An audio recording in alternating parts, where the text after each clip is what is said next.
Welcome friends of ICP academy. நம்ம இப்போ production ஃபங்க்ஷனுங்கிற டாபிக் டிஸ்கஸ் பண்ணுறோம். ப்ரொடக்ஷன் ஃபங்க்ஷன் அப்படிங்கிறது ஒரு ஸ்டேட்மெண்ட். இதில் ரெண்டு டேர்ம்ஸை நம்ம ரிலேட் பண்ணி பார்க்குறோம். என்னது ரெண்டு டேர்ம்ஸோட ரிலேஷன் அப்படின்னு பார்த்தா இன்புட் அண்ட் அவுட்புட். இன்புட்டுங்கிறது என்ன? அந்த ஃபேர்மோட ரிசோர்ஸஸ் நம்ம ஏற்கனவே படிச்சிருக்கோம். அது ஸ்கேர்ஸ் ரிசோர்ஸஸ்னு. அந்த ரிசோர்ஸஸும் அதை யூஸ் பண்ணி நம்ம ப்ரொடியூஸ் பண்ணுற ஆர்டிகல்ஸை அவுட்புட்டுன்னு சொல்கிறோம். அதை எப்படி எவ்வளோ யூனிட்ஸ் ப்ரொடியூஸ் பண்ணுறோம், இந்த ரிலேஷன்ஷிப்பை ஒரு ஃபங்க்ஷனாக ப்ரெசன்ட் பண்ணால் அதுக்கு பேர் தான் ப்ரொடக்ஷன் ஃபங்க்ஷன்னு சொல்கிறோம்.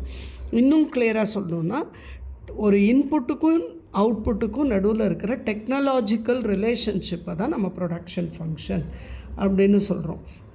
இது அல்ஜிப்ரிக்கலாக எக்ஸ்ப்ரெஸ் பண்ணோம் அப்படின்னு சொன்னால் Q is equal to function of ABCD up to N. அங்கே Qங்கிறது it stands for the rate of output of the given commodity. ஒரு கமாடிட்டியை எவ்வளோ அவுட்புட் வருதுங்கிறது. Fங்கிறது ஃபங்க்ஷன் ஆஃப் டிஃப்ரெண்ட் ஃபேக்டர்ஸ். அந்த டிஃப்ரெண்ட் ஃபேக்டர்ஸ் தான் ABCD up to that is infinity. என்னென்ன ஃபேக்டர்ஸ் என்ன காம்பினேஷனில் யூஸ் பண்ணுறோம் அப்படிங்கிறத பொறுத்து இருக்குது. இந்த algebraical equation it expresses the relationship between the inputs to bring out the output. But இங்கே இந்த அவுட்புட் கொண்டு வர்ற அந்த ப்ரொடக்ஷன் ஃபங்க்ஷனில் நம்ம சில அசம்ஷனை பண்ணுறோம். What are those basic assumption? Main அசம்ஷன்னா 3 மெயின் அசம்ஷன் இருக்குது.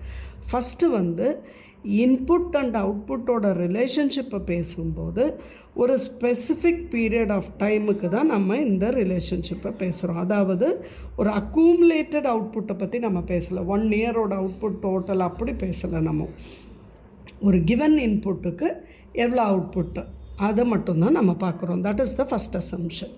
செகண்ட் அசம்ஷன் இந்த ப்ரொடக்ஷனோட டெக்னாலஜி கிவன் ஸ்டேட் ஆஃப் ஆர்ட்டுன்னு சொல்கிறோம். அதாவது இதில் ஸ்டேட் ஆஃப் ஆர்ட்டுங்கிறது எதை யூஸ் பண்ணுறோமோ அதை பற்றி பட்டு தான் பேசுகிறோம். சேஞ்சஸ் பண்ணோம் அந்த டெக்னாலஜி இல்லைன்னா அவுட்புட்டோட குவான்டிட்டியோ அல்லது இதோ சேஞ்ச் ஆகும். ஃபார் எக்ஸாம்பிள், ஹியூமன் ப்ரொடக்ஷனில் பண்ணும்போது அதை விட்டு ரொபோட்டிக் போனோன்னா ஆக்சுவலி அந்த அவுட்புட் இன்க்ரீஸ் ஆகும் மெக்கானிக்கலாக பண்ணும்போது. ஸோ அந்த மாதிரி இல்லாமல் நம்ம எந்த ஸ்டேட் ஆஃப் ஆர்ட்டை யூஸ் பண்ணிகிட்ருக்கோமோ அதே ஸ்டேட் ஆஃப் ஆர்ட் ஆஃப் டெக்னாலஜியை தான் நம்ம வச்சு இங்கே பேசுகிறோம். இன்னோவேஷன்ஸ் எதையும் யூஸ் பண்ணல அப்படிங்கிறது செகண்ட் அசம்ஷன். தேர்ட் அசம்ஷன் அப்படிங்கிறது இன்புட் காம்பினேஷன் ஒரு பர்டிகுலர் ஃபங்க்ஷனில் யூஸ் பண்ணால் அதோட யூட்டிலைசேஷனில் கிடைக்கக்கூடிய அவுட்புட் மேக்ஸிமம் லெவலாக இருக்கிறதா மட்டும்தான் அசம்ஷன் பண்ணுறோம். வாட் எவர் இன்புட் காம்பினேஷன் இருக்கோ அதை ஒரு பர்டிகுலர் ஃபங்க்ஷனில் நம்ம யூஸ் பண்ணால் ஒரே டைப் ஆஃப் மெத்தடாலஜி பண்ணால் அந்த அவுட்புட் அதனால் ரிசல்ட் ஆகிறது அதனுடைய மேக்ஸிமம், அந்த இன்புட்டை மேக்ஸிமம் யூட்டிலைஸ் பண்ணி கிடைக்கிற அவுட்புட் லெவல் அப்படிங்கிறது தான் தேர்ட் அசம்ஷனாக பார்க்குறோம். ஸோ இந்த 3 basic assumption for a production function. இப்போ இந்த ப்ரொடக்ஷன் ஃபங்க்ஷனை டிஃபைன் பண்ணியிருக்காங்க எக்கானமிஸ்ட் சாமுவல்சன். எப்படி டிஃபைன் பண்ணியிருக்காரு? The relationship between the minimum amount of output that can be produced and the input required to make that output. ஒரு minimum quantity of output வர்றதுக்கு என்ன quantity of இன்புட்டை நம்ம கொடுக்க வேண்டியது இருக்குது அப்படிங்கிற ஒரு ரிலேஷன்ஷிப்பை எக்ஸாமின் பண்ணி பார்க்குறது தான் ப்ரொடக்ஷன் ஃபங்க்ஷன் அப்படின்னு சொல்கிறாரு. It is defined for a given state of technology. அந்த கிவன் ஸ்டேட் ஆஃப் டெக்னாலஜி அப்படிங்கிறது என்னன்னா, ஒரு கொடுக்கப்பட்ட ஒரு குவான்டிட்டி ஆஃப் இன்புட்டை வச்சு இருக்கிற ஸ்டேட் ஆஃப் டெக்னிக்கல் நாலேஜை வச்சு எந்த அளவுக்கு நம்ம மேக்ஸிமம், இப்போ அந்த மிஷினை ஒன்ஸ் யூஸ் பண்ணோம்னா எவ்வளோ இன்புட் மேக்ஸிமம் கொடுக்க முடியும். ஒன்ஸ் இந்த காம்பினேஷன் ஆஃப் இன்புட் எல்லாம் போட்டு இதை 1 ஹவருக்கு யூஸ் பண்ணால் நமக்கு 100 யூனிட்ஸ் ஆஃப் அவுட்புட் கிடைக்கும்னா அந்த மேக்ஸிமம் அதுதான் 100 யூனிட்ஸ். அப்போ இந்த ரிலேஷன்ஷிப்பை நம்ம சொல்கிறது தான் ப்ரொடக்ஷன் ஃபங்க்ஷன் அப்படின்னு டிஃபைன் பண்ணுறாரு.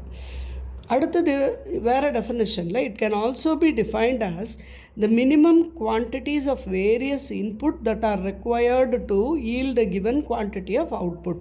அதாவது இவ்வளோ இன்புட் போட்டால் இவ்வளோ அவுட்புட் கிடைக்குங்கிறது ஃபஸ்ட் டெஃபினேஷனில் நம்ம பார்த்தோம். செகண்ட் டெஃபினேஷனில் இதையே ஆப்போசிட்டாக வந்து எத்தனை குவான்டிட்டி ஆஃப் அவுட்புட் வேணுமோ அதுக்கு எத்தனை இன்புட்ஸ் நம்ம போட வேண்டியது இருக்குங்கிறத டிஃபைன் பண்ணுறது அப்படிங்கிற மாதிரி செகண்ட் டெஃபினேஷன் சொல்லுது.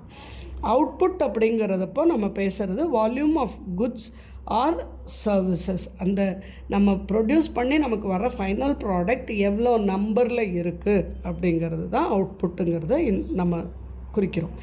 இன்புட்டுங்கிறது உள்ளே கொடுக்கக்கூடிய எல்லா factors of production, land, labour, capital and enterprise. இதை என்னென்ன காம்பினேஷன்ஸில் நம்ம கொடுக்குறோம், எவ்வளோ யூனிட்ஸ் ஆஃப் ரா மெட்டீரியல் கொடுக்குறோம், எவ்வளோ யூனிட்ஸ் ஆஃப் லேண்டில், ஃபிக்ஸட் லேண்டில் நம்ம இதை போடுறோம், எத்தனை லேபர்ஸ் யூஸ் பண்ணுறோம் அப்படிங்கிறது எல்லாத்தையும் சேர்த்து நம்ம பார்க்குறது தான் ப்ரொடக்ஷன் ஃபங்க்ஷன் சொல்கிறோம். இந்த அனாலிசிஸுக்காக இன்புட்டை எல்லாம் எடுக்கும்போது நம்ம வந்து 2 இன்புட்டை வந்து வேரியபிளாக எடுத்துக்கிறோம். அந்த ஈக்குவேஷனையே இப்போ நம்ம மாற்றி எழுதும்போது Q is equal to factor of L into Kன்னு எடுக்கிறோம். ஃபங்க்ஷன் ஆஃப் L and Kன்னா L is labor, K is capital, Q is output. So Q is equal to function of labor and capital அப்படிங்கிறது இதிலிருந்து வந்த இன்னொரு reduced definition இதாக ஈக்குவேஷனாக பார்க்குறோம். இப்போ ப்ரொடக்ஷன் ஃபங்க்ஷன்னு பார்க்கும்போது நம்ம அதை 2 விதமாக பிரிக்கலாம். ஒன்று ஷார்ட் ரன் ப்ரொடக்ஷன் ஃபங்க்ஷன், இன்னொன்று லாங் ரன் ப்ரொடக்ஷன் ஃபங்க்ஷன். அந்த டிஃப்ரென்ஸ் இது ரெண்டுக்கும் என்ன அப்படின்னு பார்க்கும்போது எக்கனாமிக் அனாலிசிஸில் short run and long run அப்படிங்கிறது பர்டிகுலர் மெஷர்மெண்ட் டைமுக்கு ரிலேட் ஆகிறதில்ல. அதாவது உதாரணத்துக்கு இத்தனை நாள், இத்தனை மாதம், இத்தனை இயர்ஸ்ன்னு சொல்லி நம்ம பேசுகிறதில்ல. It refers to the extent to which a firm can vary the amounts of the input in the production process. அதாவது ஒரு சேஞ்ச் வரணும் அவுட்புட்டில் ப்ரொடக்ஷன் ப்ராசஸ்லன்னா அந்த எக்ஸ்டென்ட் ஆஃப் அவுட்புட் வர்றதுக்கு ப்ரொடக்ஷன் ப்ராசஸில் என்ன டைம் எடுக்குதோ அதை தான் நம்ம வந்து இங்கே டைம் லிமிட் அப்படிங்கிறத எடுக்கிறோம். அப்போது பீரியட் அப்படிங்கிறது ஷார்ட் ரன் பீரியட் அப்படின்னா ஒன் ஆஃப் த இன்புட் வந்து அன்சேஞ்சாக இருந்துச்சுன்னா அதை ஷார்ட் ரன் ப்ரொடக்ஷன்னு சொல்கிறோம். அப்போது ஒரு அவுட்புட்டை அன்சேஞ்சாக வச்சுட்டு இன்னொரு ஒரு இன்புட்டை ஃபிக்ஸடாக வச்சுட்டு அன்சேஞ்சாக வச்சு அதே பீரியடில் இன்னொரு இன்புட்டை மட்டும் சேஞ்ச் பண்ணோன்னா அதனால் நமக்கு அவுட்புட் எப்படி மாறுது அப்படின்னு பார்க்குறது தான் ஷார்ட் ரன் ப்ரொடக்ஷன் ஃபங்க்ஷன்னு சொல்கிறோம். So short run production function shows the maximum amount of good or services that can be produced by a set of inputs assuming that at least one of the input remains fixed. ஒரு இன்புட்டாவது ஃபிக்ஸடாக வச்சுட்டு மற்ற இன்புட்டை change பண்ணால் நமக்கு அவுட்புட்டில் என்ன change வருதுன்னு பார்க்குறது தான் ஷார்ட் ரன் ப்ரொடக்ஷன் ஃபங்க்ஷன்னு சொல்கிறோம். இந்த ஷார்ட் ரன்னில் வந்து ஒரு ஃபார்ம் கண்டிப்பாக கேபிட்டல் எக்யூப்மெண்ட்டை மாற்ற முடியாது. புதுசாக கேபிட்டல் இன்வெஸ்ட் பண்ணி பெரிய எக்யூப்மெண்ட்டெல்லாம் கொண்டு போட முடியாது. அதனால் என்ன பண்ணுறோம், கேபிட்டல் ஃபிக்ஸட் ஃபேக்டராக வச்சுக்கிறோம். அப்போ ஷார்ட் ரன் பீரியடில் ப்ரொடக்ஷன் ஃபங்க்ஷனை எதோட ரிலேஷன்ஷிப்பில் படிக்கிறோம், கேபிட்டல் ஃபிக்ஸடாக வச்சுட்டு அதர் ஃபேக்டர்ஸ் எப்படி லேபர், ரா மெட்டீரியல் இதை மாற்றினா நமக்கு எப்படி ப்ரொடக்ஷன் ஃபங்க்ஷனில் அவுட்புட் வேரி ஆகுது, மாறுதுங்கிறத பார்க்குறது தான் ஷார்ட் ரன் பீரியட்னு சொல்கிறோம். இங்கே வந்து லா ஆஃப் வேரியபிள் ப்ரொபோர்ஷன் அப்படிங்கிற ஒரு லாவை நம்ம படிக்கிறோம். இந்த ப்ரொடக்ஷன் ஃபங்க்ஷன் அப்படிங்கிறது லாங் ரன் அல்லது ஒரு லாங் ரன்னில் பார்க்கும்போது லாங் ரன்னுங்கிறது ஒரு பெரிய பீரியட் ஆஃப் டைம்னா it is a time period wherein அந்த firm can change all the factors. எல்லா ஃபேக்டரியுமே அந்த ஃபிக்ஸட் ஃபேக்டர்ஸ்ன்னு இல்லாமல் எல்லா ஃபேக்டர்ஸையுமே வேரியபிளாக மாற்றி ஒரு புது கேபிட்டல் இன்வெஸ்ட்மெண்ட்டு, அதனால் ஒரு எக்யூப்மெண்ட்டு அதையும் மாற்றி அதனால் வர இன்புட்டையும் மாற்றினா எல்லாமே சேஞ்ச் ஆகும்போது மேக்ஸிமம் குவான்டிட்டி ஆஃப் குட்ஸோ இல்லை சர்வீஸோ எப்படி மாறி வருது அப்படிங்கிறத பார்க்குறது தான் லாங் ரன் ப்ரொடக்ஷன் ஃபங்க்ஷன் அப்படின்னு சொல்கிறோம். இப்போ இந்த இடத்துல வந்து நமக்கு production function when all variables are varied, all factors are varied, எல்லா ஃபேக்டருமே மாற ஆரம்பிக்குது. அப்போ இங்கே வந்து law of returns to scaleன்னு பார்க்குறோம். ஸோ ஷார்ட் ரன்னுங்கிறதுல ஒரு ஃபேக்டரை ஃபிக்ஸடாக வச்சுட்டு ரிமைனிங் ஃபேக்டர்ஸை மாற்றி அதனால் இன்புட்டில் எவ்வளோ சேஞ்சஸ் வருதுன்னு படிக்கிறது வந்து நம்ம short run period production function சொல்கிறோம். இதே லாங் ரன் பீரியட் ஃபங்க்ஷனுங்கிறதுல எல்லா வேரியபிள்ஸும் ஃபேக்டர்ஸில் எல்லா வேரியபிள்ஸையும் மாற்றி பார்த்து அதனால் நமக்கு என்ன இன்க்ரீஸ்ட் அவுட்புட் கிடைக்குதுங்கிறது பார்க்குறது நமக்கு வந்து லாங் ரன் ப்ரொடக்ஷன் ஃபங்க்ஷன்னு சொல்கிறோம். ஷார்ட் ரன் ப்ரொடக்ஷன் ஃபங்க்ஷனில் நமக்கு என்ன லா அப்ளிகபிள் ஆகுதுன்னா law of variable proportion applicable ஆகுது. இங்கே வந்து லாங் ரன் ப்ரொடக்ஷன் ஃபங்க்ஷனில் law of returns to scale அப்படிங்கிற ஃபங்க்ஷன் அப்ளிகபிள் ஆகுது. நம்ம இங்கே நெக்ஸ்ட் வந்து காப்-டக்ளாஸ் ப்ரொடக்ஷன் ஃபங்க்ஷன் அப்படிங்கிறத பற்றி படிக்கிறோம். இது வந்து ஒரு ஸ்டாட்டிஸ்டிக்கல் ப்ரொடக்ஷன் ஃபங்க்ஷன். அவர் வந்து ஒரு ஸ்டாட்டிஸ்டிக் பர்சன், அவர் கொடுத்த ஒரு ஸ்டடி இது. இங்கே அவர் அமெரிக்கன் மேனுஃபேக்சரிங் இண்டஸ்ட்ரீஸை வச்சு யூஎஸ்ஏல இதை ஸ்டடி பண்ணுறாரு. இந்த ஒரிஜினல் ஃபார்மில் ப்ரொடக்ஷன் ஃபங்க்ஷன் அப்ளைஸ் ஒரு இண்டிவிஜுவல் ஃபார்முக்கு மட்டும் இல்லாமல் ஒரு whole of manufacturing units in USA வச்சு பேசுகிறார். இந்த கேஸில் அவர் என்ன சொல்கிறாருன்னா, output in manufacturing function and inputs used are labour and capital. இந்த கேஸில் அதையே தான் கொண்டு வர்றாரு. அப்போ ப்ரொடக்ஷன் ஃபங்க்ஷனை எப்படி ஸ்டேட் பண்ணுறாருன்னா, Q is equal to K into LA into C to the power of 1 minus A.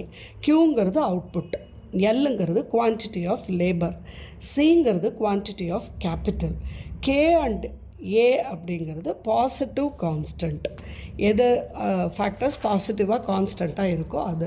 அப்போ இங்கே இந்த ஸ்டாட்டிஸ்டிக்கல் ஸ்டடினால் நம்ம என்ன கன்க்ளூஷனுக்கு வரலாம் அப்படின்னு கேட்டால், லேபர் அப்படிங்கிறது 3/4 ஆஃப் த ப்ரொடக்ஷன் ஃபங்க்ஷனை பாதிக்குது, கேபிட்டலுங்கிறது 1/4 ஆஃப் த ப்ரொடக்ஷன் ஃபங்க்ஷனை இன்ஃப்ளூயன்ஸ் பண்ணும் அப்படின்னு சொல்லி பார்க்கலாம். நம்ம காப்-டாக்லஸ் ப்ரொடக்ஷன் ஃபங்க்ஷனில் நிறைய ஷார்ட் கம்மிங்ஸ் இருக்குது. ஆனாலும் அதை ஒரு எக்கனாமிக்ஸில் ஒரு அப்ராக்சிமேஷன் ப்ரொடக்ஷன் ஃபங்க்ஷனாக கருதி பார்க்குறாங்க. நெக்ஸ்ட்டு நம்ம பார்க்குறது லா ஆஃப் வேரியபிள் ப்ரொபோர்ஷன். இதை வந்து otherwise law of diminishing returns அப்படின்னு சொல்லலாம். இப்போ நம்ம ஷார்ட் ரனில் தான் இந்த லா ஆஃப் வேரியபிள் ப்ரொபோர்ஷன் வரும்னு சொல்கிறோம்.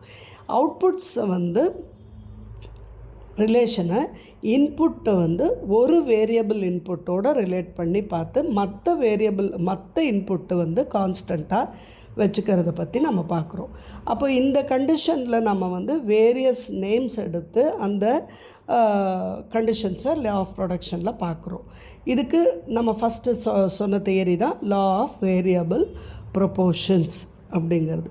இங்கே லா ஆஃப் ரிட்டர்ன்ஸ் அப்படின்னு சொல்லும்போது வேரியபிள் இன்புட் சேஞ்சஸ் இந்த அவுட்புட் எல்லா அவுட்புட்லேயும் இன்புட்லேயும் வேரியபிள் மாற்றணுன்னா கண்டிப்பாக அவுட்புட்டில் there will be some additional. அப்போ இங்கே அடிஷ்னல் இன்புட்ஸ் போகும்போது அங்கே லா ஆஃப் ரிட்டர்ன்ஸை பார்க்குறோம். லா ஆஃப் ரிட்டர்ன்ஸுங்கிறது லா ஆஃப் டிமினிஷிங் மார்ஜினல் ரிட்டர்ன்ஸுன்னு படிக்கிறோம்.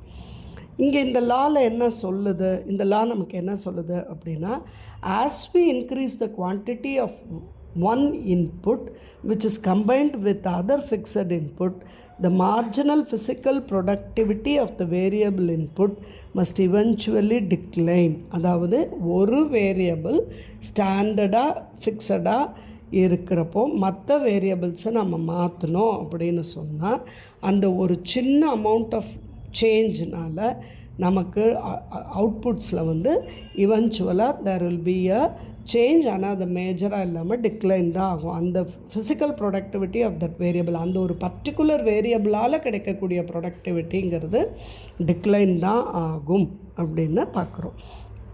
இது அதர் வேர்ட்ஸில் சொல்லணுன்னா, increase in some inputs relative to other fixed inputs will be given in a given status of technology cause output to increase. அதாவது ஒரு இன்புட் சேஞ்ச் ஆகி மற்ற இன்புட்டெல்லாம் ஃபிக்ஸடாக இருந்ததுன்னா அதே ப்ரொடக்ஷன் மெத்தடாலஜி யூஸ் பண்ணோன்னா அவுட்புட் ஒரு இன்க்ரீஸ் ஆகிட்டே போகும். பட் ஒரு பாயிண்ட்டுக்கு அப்புறம் அந்த எக்ஸ்ட்ரா அவுட்புட் அப்படிங்கிறது சேம் எக்ஸ்ட்ரா அடிஷ்னல் இன்புட் அளவுக்கு வருமா அப்படின்னு கேட்டால் கிடைக்காது. லெஸ் அண்ட் லெஸ் ஆகி டிக்ளைன் ஆகும் அப்படிங்கிறது தான் இந்த லாவுடைய டோட்டல் மீனிங். இதில் நம்ம இந்த லா ஃபுல்லாக அண்டர்ஸ்டாண்ட் பண்ணிக்கணும் அப்படின்னு சொன்னால் நமக்கு total product, average product, marginal ப்ராடக்ட்டுங்கிற 3 கான்செப்ட் நமக்கு ஃபஸ்ட்டு புரியணும். டோட்டல் ப்ராடக்ட் அப்படிங்கிறது helps us to understand the total output resulting from the effort of all factors of production. போடுற எல்லா இன்புட்டோட யூனிட்ஸையும் ஆட் பண்ணி அதனால் நமக்கு கிடைக்கிற ஒரு டோட்டல் அவுட்புட் எவ்வளோ யூனிட்ஸுங்கிறது தான் நமக்கு அங்கே டோட்டல் ப்ராடக்ட்னு நம்ம சொல்கிறோம். அட் எனி டைம் ஒரு இன்புட் அல்லது ஒரு ஃபேக்டரை கான்ஸ்டன்ட் வச்சுட்டு நம்ம அதர் ஃபேக்டர்ஸை மாற்றும்போது என்ன ஆகும், டோட்டல் ப்ராடக்ட் வில் வேரி. அந்த டோட்டல் யூனிட்ஸ் ப்ரொடியூஸ்டுங்கிறது கண்டிப்பாக மாறும், அந்த வேரியபிள் ப்ராடக்ட்டுக்கு தகுந்த மாதிரி மாறும். இதை நமக்கு ப்ராடக்ட் ஷெட்யூல் அப்படின்னு உங்கள் புக்கில் பேஜ் நம்பர் 3.22 ப்ராடக்ட் ஷெட்யூல்னு ஒரு டேபிளர் போட்டு காட்டுறாங்க. First quantity of labour, next total product, average product, marginal product. That is 1 unit of labour use பண்ணும்போது 100 யூனிட்ஸ் அவங்களால ப்ரொடியூஸ் பண்ண முடியுது. இப்போது ஒரு லேபர் யூஸ் பண்ணி 100 யூனிட்ஸ் ப்ரொடியூஸ் பண்ணுறோன்னா ஆவரேஜ் ப்ராடக்ட்டுங்கிறது total product divided by the quantity of labour. எவ்வளோ லேபர் யூஸ் பண்ணி எவ்வளோ ப்ராடக்ட் பண்ணுறோம், 100 ப்ராடக்ட் பண்ணுறோம் ஒரு லேபர், அப்போ 100 டிவைடட் பை 100. அப்போ மார்ஜினல் அப்படிங்கிறது ஒரு யூனிட் ஆஃப் லேபருக்கு கிடைக்கிற ஒரு ப்ராடக்ட் எவ்வளோவோ அதுவும் 100 இருக்குது. பட் வேறு செகண்ட் யூனிட் ஆஃப் லேபர், இன்னொரு யூனிட் ஆஃப் லேபரை இறக்குறோம். இன்னொரு யூனிட் ஆஃப் லேபர் போகும்போது நமக்கு ப்ராடக்ட் 210 யூனிட்ஸ் ஆகுது. அப்போது டபுள் த டைம் தான் நார்மல் நமக்கு, பட் 210 ஒரு 10 யூனிட்ஸ் எக்ஸ்ட்ரா கிடைக்கிது. அப்போ ஒரு லேபரால் கிடைக்கக்கூடிய ப்ராடக்டை ஆவரேஜ் ப்ராடக்ட்னு பார்க்குறோம், அது 105.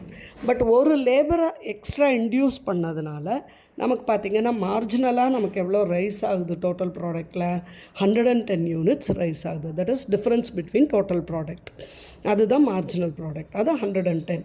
இதே மாதிரி 3, 4, 5லலாம் பார்க்கும்போது நமக்கு 3rd யூனிட்டில் இன்க்ரீஸ் ஆகுது, 4th யூனிட்லேயும் டிக்ரீஸ் ஆக ஆரம்பிச்சிருது. பார்த்திங்கன்னா மார்ஜினல் ப்ராடக்ட் டிக்ரீஸ் ஆகுது, டோட்டல் ப்ராடக்ட் இன்க்ரீஸ் ஆகுது, பட் ஆவரேஜ் ப்ராடக்ட் ஸ்டாக்னேட் ஆகுது, மார்ஜினல் ப்ராடக்ட் டிக்ரீஸ் ஆகுது.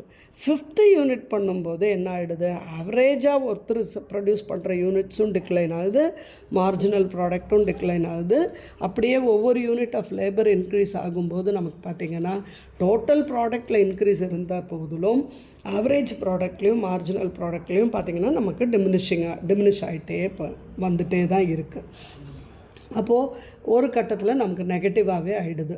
மார்ஜினலாக ஒன்றும் பிரயோஜனம் இல்லை, லேபர் இன்க்ரீஸ் பண்ணதுனால நமக்கு ஒன்றும் அந்த particular unit of labour 11th unit பார்த்திங்கன்னா கடைசியில் 8லேருந்தே பாருங்கள், 8th யூனிட் போடும்போது நமக்கு ஆவரேஜ் ப்ராடக்ட் ஒருத்தருக்கு 90 தான் வருது. அது வரைக்கும் 6th யூனிட் வரைக்கும் 100, அந்த ஃபஸ்ட்டு யூனிட் போடும்போது 100 இருந்தது, அதே 100 கிடச்சிட்டு இருந்தது. பட் 8th யூனிட் வரும்போது பார்த்திங்கன்னா ஒரு லேபரால் கிடைக்கிற ப்ரொடக்ஷன் 90 தான் ஆகுது, மார்ஜினல் பார்த்தா 50 ஆகுது. நெக்ஸ்ட்டு பார்க்கும்போது இன்னொரு யூனிட்டில் 83 டிக்ளைன் ஆகுது, 30 ஆகுது. அதுக்கும் கீழே 10th and 11th யூனிட் போகும்போது 10th மார்ஜினல் ப்ராடக்ட் 0 ஆகுது, 11th யூனிட் போகும்போது -10 ஆகிடுது. அப்போது average product and marginal product additional units நம்ம சேஞ்ச் ஆகிட்டே இருக்கும்போது என்ன ஆகிடுது, டிக்ளைன் ஆகிட்டே தான் வருது. அப்போ மார்ஜினல், நான் சொன்ன மாதிரி ஆவரேஜ் ப்ராடக்ட்டுங்கிறது total product by number of units of variable factors. Marginal ப்ராடக்ட்டுங்கிறது MP is equal to TP minus TP n-1. அதை தான் நான் சொன்னேன் இல்லைங்களா, ஒரு யூனிட் ஆஃப் லேபருக்கும் செகண்ட் சேஞ்ச் இந்த யூனிட் ஆஃப் லேபருக்கும் இருக்கிற difference. Total product when n unit is induced minus total product when n-1 is used. அது ரெண்டுக்கும் மைனஸ் பண்ணுறது தான் நமக்கு மார்ஜினல் ப்ராடக்ட்னு சொல்கிறோம். இதை நமக்கு இந்த டேபிள் எக்ஸ்பிளைன் பண்ணுது. Next relationship between average product and marginal ப்ராடக்டை நம்ம நெக்ஸ்ட் ஆடியோவில் பார்ப்போம். Thank you friends.